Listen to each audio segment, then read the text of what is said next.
प्रधानमंत्री नरेंद्र मोदी जब ब्राजील की धरती पर कदम रखते हैं तो पूरा पालतू मीडिया देश में यह डंका पीटने लगता है कि मोदी को ब्राजील का सर्वोच्च नागरिक सम्मान मिला है। भारत का कद दुनिया में कितना ऊंचा हो गया है। यह यात्रा ऐतिहासिक है और भारत ब्राजील के साथ मिलकर 2030 तक व्यापार को $50 अरब तक ले जाएगा। लेकिन उसी समय एक ऐसा सियासी थप्पड़ भारत के गाल पर पड़ता है जिसे गोदी मीडिया चुपचाप निगल जाता है।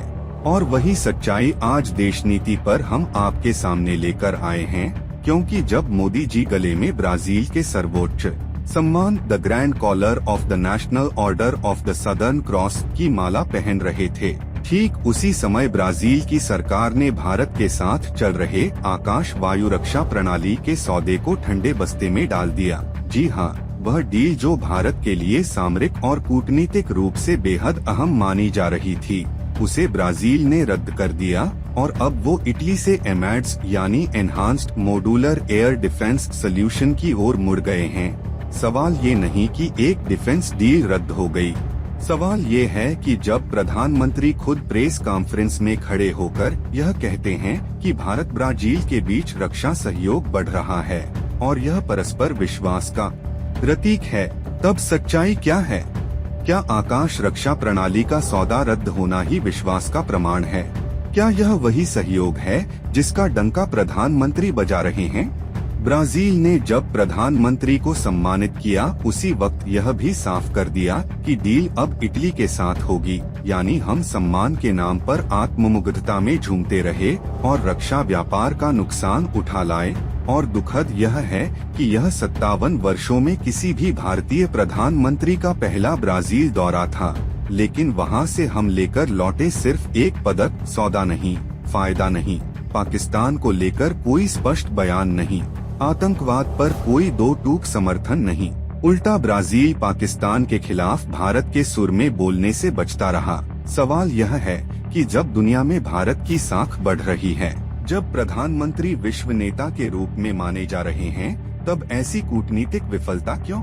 जब रक्षा सौदे पर बातचीत वर्षों से चल रही थी, जब DRDO और भारतीय सेना ने उस प्रणाली को प्रमोट किया, जब यह भारत की आत्मनिर्भर डिफेंस स्ट्रेटेजी का हिस्सा थी, तब ऐन वक्त पर ब्राजील का पलट जाना क्या सिर्फ इत्तेफाक है या प्रधानमंत्री की विदेश नीति की असलियत? हमारी सरकार इस यात्रा को ऐतिहासिक बता रही है, लेकिन सवाल पूछना तो जनता का अधिकार है। क्या भारत के टैक्स पेयर्स का पैसा सिर्फ सम्मान इकट्ठा करने के लिए खर्च होता रहेगा? क्या विदेश नीति अब सिर्फ इवेंट मैनेजमेंट बनकर रह गई है? क्यों नहीं ब्राजील को पाकिस्तान पर सख्त शब्दों में बयान देने को राजी किया गया? क्यों नहीं आतंकवाद पर दो देशों के बीच संयुक्त समझौता किया गया? और सबसे बड़ी बात, रक्षा सौदे के बिना इस यात्रा का फायदा क्या है? आज भारत को इस बात से संतुष्ट होना पड़ा कि प्रधानमंत्री को एक पदक मिला, लेकिन इसके बदले हम क्या खो बैठे ये कोई नहीं पूछता। क्या इस सम्मान के बदले हमने अपनी रणनीतिक स्वाभिमान को गिरवी रख दिया? क्या यह वही विदेश नीति है जिस पर सरकार फूले नहीं समाती?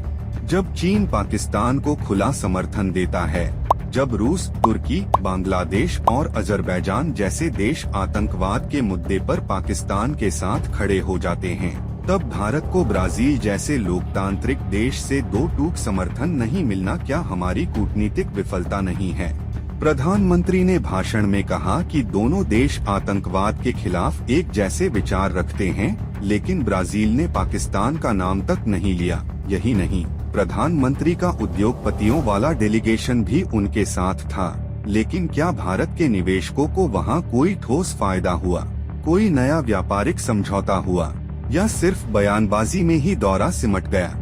याद कीजिए, पहले जब किसी प्रधानमंत्री की विदेश यात्रा होती थी तो उसके बाद मीडिया में बुलेट पॉइंट्स आते थे। इतने अरब डॉलर की डील हुई, इतने समझौते साइन हुए, इतने प्रोजेक्ट्स लॉन्च हुए, लेकिन अब सिर्फ एक पुरस्कार की फोटो और घंटों तक मीडिया पर उसकी जय जयकार। सवाल यह भी है कि क्या ब्राजील ने जानबूझकर भारत के प्रधानमंत्री के दौरे के दौरान ही इस रक्षा सौदे को रद्द करने का फैसला लिया ताकि यह संदेश जाए कि सम्मान देना एक बात है और सामरिक सहयोग देना दूसरी? क्या यह दोहरी नीति नहीं है? और अगर है तो भारत की ओर से कड़ा विरोध क्यों नहीं हुआ? भारत के प्रधानमंत्री ने क्यों नहीं इस मुद्दे पर सार्वजनिक असहमति जताई? क्या यह दौरा सिर्फ फोटो खिंचवाने और भाषण देने के लिए था? अगर आज किसी विदेशी नेता को भारत रत्न दे दिया जाए और वह हमारे देश से सौदा तोड़कर चले जाएं, तो क्या वह सम्मान अपमान में नहीं बदल जाएगा? क्या सम्मान तभी सार्थक होता है जब उसके पीछे सामरिक और आर्थिक संतुलन हो? लेकिन शायद आज की विदेश नीति सिर्फ इवेंट, ग्लैमर और शोफ तक सीमित हो गई है और असली मुद्दे, असली सौदे, असली नुकसान सब दबा दिए जाते हैं। आज देश जानना चाहता है कि क्या हमारे प्रधानमंत्री की विदेश यात्राएं सिर्फ व्यक्तिगत ब्रांड बिल्डिंग का हिस्सा बन गई हैं? क्या देश के हितों की बलि सिर्फ इसलिए दी जाती है कि प्रधानमंत्री को ग्लोबल मंच पर तालियां मिलें? क्या इस पूरे दौरे में भारत को एक भी ठोस सामरिक या कूटनीतिक लाभ हुआ? और सबसे बड़ी बात, क्या हम उस देश से सम्मान पाकर खुश हो जाएं जिसने हमारी डिफेंस डील को रद्द कर दिया? यह सवाल केवल देशभक्ति का नहीं बल्कि आत्मसम्मान का भी है, और जब सम्मान के नाम पर सौदे छिनते जाएं, तो उसे तमाचा ही कहा जाएगा, ताज नहीं।